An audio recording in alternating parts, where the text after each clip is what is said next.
ইসলামে মৃত্যুর আগে সম্পদ লিখে দেওয়া জায়েজ নেই। কেন বলছে? আল্লাহ রাব্বুল আলামিন জানে সে সন্তান অবাধ্য হবে, এদেরকে সম্পদ দিলে কখনো পিতামাতার হক আদায় করবে না। এজন্য ইসলামে মৃত্যুর আগে সম্পদ লিখে দেওয়ার দায়িত্ব নেই।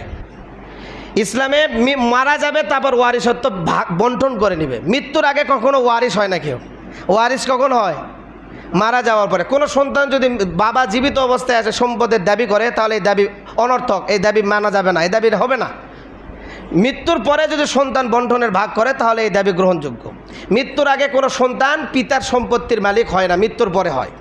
আবার কোনো পিতা যদি মৃত্যুর আগে সন্তানদেরকে সম্পদ বন্টন করে দেয়, এটা ইসলামী পদ্ধতি নয়, এটা ইসলামের কোনো পদ্ধতি নয়। মৃত্যুর আগে সম্পদ বন্টন করা জায়েজ নাই।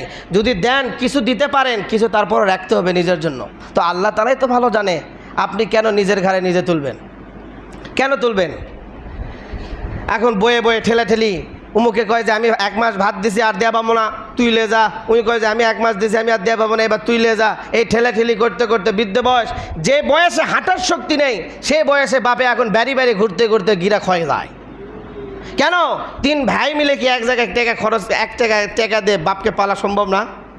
একজন বৃদ্ধ মানুষ কয় টাকা খায়? এমন এক জামানা গেছে যে আপনি 50 টাকা দিন খাইছেন।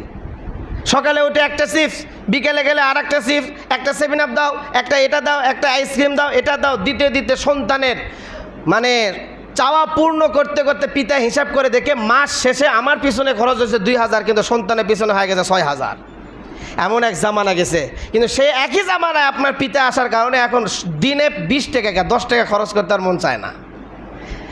একই জায়গায় সন্তানের জন্য একটা চিপস কিনতে পারেন, কিন্তু ওই সব পিতার জন্য একটা আপেল কেনার টাকা আপনার পকেট থেকে বের হয় না।